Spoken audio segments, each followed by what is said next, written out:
Tuhong nasa higit 50,000 na mga tauhan ng Philippine National Police, ipapakalat ho yan dito ho sa bahagi ng Metro Manila at ilang bahagi ng bansa bilang paghahanda ho doon sa ikakasang malawakang kilos protesta. Pahinggil pa rin sa pagtutol dito ho sa mga korupsyon na nangyayari dito sa ating gobyerno. May buong detalye dyan si Bombo Bea Pinisa. Nagdalaga ng higit sa 50,000 pulis ang Philippine National Police para sa unang araw ng transport strike na siyang ikinakasa ng ilang grupo ng mga tsuper sa iba't ibang bahagi ng bansa. Sa 10 balitaan, kinumpirma ni Philippine National Police Public Information Office Chief Police Brigadier General Randolph Tuanyo na ang mga naturang deployment ay nakapokus mula sa National Capital Region Police Office bilang ito ang magiging sentro ng strike at maging ng gaganaping trillion peso march rally sa darating na linggo, Setyembre 21. Maliban sa deployment na ito, nagtalaga na rin ng mga assets o mga sasakyan ang pambansang pulisya para makatulong sa publiko na mga ngailangan ng transportasyon papunta sa kani-kanilang destinasyon.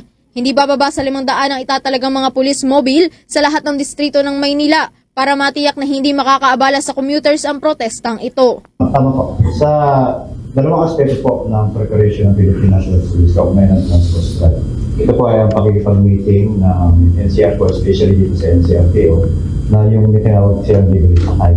Sila ay nakipag-unayan ulit sa NCRPO, sa LTO, LTFRB, at MNDA. So nationwide naman po, meron tayong 432 na vehicles na po-provide. Hindi ito po para lang sa limited sa miyembro ng Philippine National Police. Ito po ay para sa lahat na nangangailangan ng pagsakay papunta sa kanilang pagtatrabaho. Sa deployment naman po na kaugnay niyan ba po ng 49,000 at NCRPO alone ang preparations nila on deployment nila is 1,397. Sa pagkalaman naman po natin, ang sentro o capital ng Arambuhay ito nasa NCRPO. Kasunod ito, nanindigan naman ang pambansang pulisya na sa gitna ng mga pagkakasa ng demonstrasyon ng publiko, tiniyak ni Tuwayo na nakahanda ang kanilang hanay sa kahit anumang sitwasyon. Anya, bagamat pinapanatili rin ng Philippine National Police na apolitikal ang kanilang hanay at hindi makikilahok sa kahit anumang pampolitika, patuloy pa rin anya ang kanilang pagrespeto sa mga karapatan at lahat ng saloobing ipinaparating ng mamamayang Pilipino. Ang Philippine National Police po ay handa para sa September 21. Ito po ay hindi lamang para sa September 21. Ang Philippine National Police po ay naganda since September 12 pa po.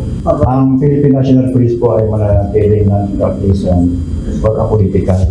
Bagamat sinasabi po natin sa kabila ng mga yan, nire-respeto po natin ang lahat ng pagdamdamin ng bawat mga ay po ay mananatili sa preservation ng peace. Samantala, tiniyak naman ng pambansang pulisya na marerespeto at may tataguyod ang karapatang makapagpahayag ng mga rallyista, ngunit nagpaalala rin na patuloy alalahanin ng mga umiiral na batas upang maiwasan ang paglabag nito. Para sa Bombo Network News, Bombo Bea Pinisa nag-uulat para sa number 1 and most trusted source of news and information, Basta Radio, Bombo! For the most trusted source of news and information, visit our website at www.bomboradio.com. Follow us on Bombo Radio mobile app, Facebook, YouTube, TikTok, and X, formerly Twitter. Like, share, and stay connected. Anytime, anywhere.